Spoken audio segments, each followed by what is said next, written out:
I died, and this is why I don't worry anymore. Part 3. If you haven't seen the last 2 videos, go and watch them. Super quick recap. Found by this man, my now fiance, who immediately gave me CPR. I was given less than 6% chance of survival. I was put in a 48-hour coma. Became medical research, and against all the odds came back with 0 brain damage. Yeah, the only communication Stu had me over that 48-hour period while I was in the coma was through the occasional FaceTime. While in ICU, God bless him, he told me that he was going to marry me once I came back into my body. But that is a whole other story. I get asked these 2 questions all the time. Do you not worry, Kirsty, that it'll happen again? And what happened once you came back into your body?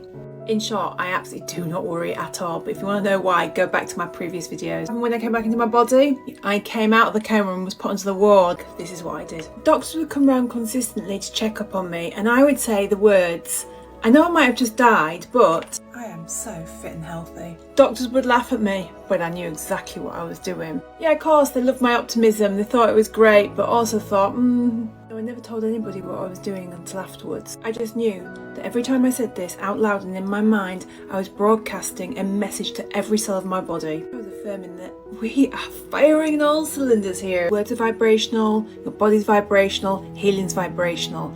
So why not set it up for success?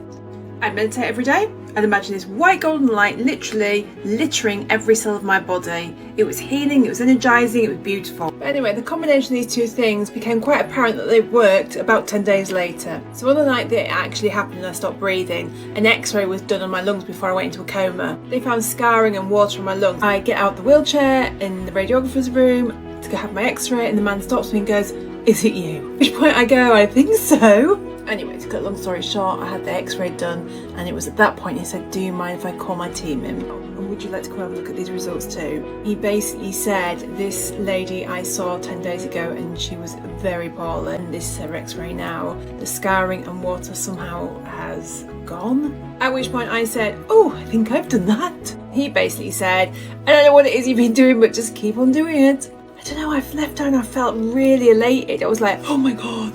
Like, this is so powerful, this stuff." I know now categorically, like, we as individuals, as human beings, we're so unbelievably powerful, and yet we're just driven to believe we're not. We've got a worrying, overthinking mind and need some help. Then go and download my free masterclass.